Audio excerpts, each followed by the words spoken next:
Hi అండి. Weight loss కి మీరు ఎలాంటి డైట్ ఫాలో అయ్యారక్క అని చెప్పేసి చాలా మంది అడుగుతూ ఉన్నారు. నేను ఫాస్టింగ్లు, డైటింగ్లు, స్పెషల్ కాన్సన్ట్రేట్ అయితే అసలు చేయలేదండి. ప్రిపేర్ చేసుకునే ఫుడ్ లో కొన్ని హెల్దీ చేంజెస్ చేశాను అనమాట. ప్రాసెస్డ్ ఇడ్లీ రవ్వ, అలాగే దోశకు వేస్తున్నామంటే తెల్ల బియ్యం వేయడము, ఇలాంటివన్నీ అవాయిడ్ చేశానండి. కొన్ని తృణధాన్యాలు యాడ్ చేశాను, బ్రౌన్ రైస్, కొర్రలు, జొన్నలు ఇలా. అండ్ ఆఫ్టర్నూన్ కి వచ్చేసరికి కొంచెం రాగి సంగటి తినేదానండి. బియ్యం తక్కువ వేసి బాగా ఉడికించుకున్న తర్వాత రాగి పిండి ఎక్కువ యాడ్ చేసి రాగి సంగటి ఒక చిన్న ముద్ద, అలాగే ఎక్కువ కర్రీ అలా తినేదాన్ని. అంటే నైట్కి వచ్చేసరికి డిన్నర్ టైంని నేను చాలా ముందుకు తెచ్చాను అనమాట. అప్పుడు 10కో తినేదాన్ని.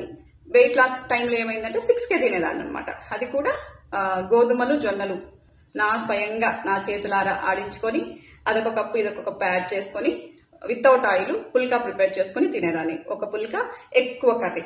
అలాగే మార్నింగ్ ఎంప్టీ స్టమక్ తో నైట్ తిన్న తర్వాత 2 గంటల తర్వాత డిటాక్స్ డ్రింక్స్ ఖచ్చితంగా ఫాలో అయ్యేదాన్ని.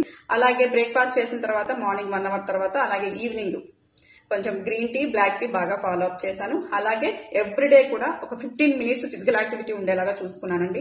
హెల్దీ వేలోనే ఇంట్లోనే వెయిట్ లాస్ అయ్యానండి. నేను ఎక్కడ బయటకు వెళ్ళింది లేదు. అంటే యోగా అంటారా, మ్యారేజ్ అయిన కొత్తలో కొన్ని కాన్సిక్వెన్సెస్ ఉండేవి నాకు. Hormonal imbalance, PCOD, PCOS. So వీటి నుంచి బయటపడడానికి నేను యోగా నేర్చుకోవడం జరిగింది. ఫస్ట్ 2 లెవెల్స్ కూడా కంప్లీట్ అయ్యాయండి. బట్ సర్టిఫికేషన్ కోర్స్ కి నేను ఇంకా వెళ్ళలేకపోయాను. ఎందుకంటే ప్రెగ్నెన్సీస్ రావడము, పిల్లలు ఒకరి తర్వాత ఒకరు సంఖలో ఉంటే ఒకరు పొట్టలో ఉంటే ఇలా అయిపోయింది అనమాట. బిజీ స్కెడ్యూల్ అయిపోయింది. చూద్దాం, మేబీ నాకు అవకాశం వస్తే ఇప్పుడు ట్రై చేయాలనుకుంటున్నాను అనమాట. నేను నేర్చుకున్న యోగాని మర్చిపోయి పక్కన పెట్టలేదు. సో నాకు ఎక్కడ అవసరమో అప్పుడు నేను చేసుకుంటూనే ఉన్నాను, ప్రాక్టీస్ చేస్తూనే ఉంటున్నాను గత 15 ఏళ్ల నుంచి కూడా. సో వాటి నుంచి వచ్చిన హెల్త్ బెనిఫిట్స్ ని మీతో షేర్ చేస్తూ ఉన్నాను అనమాట.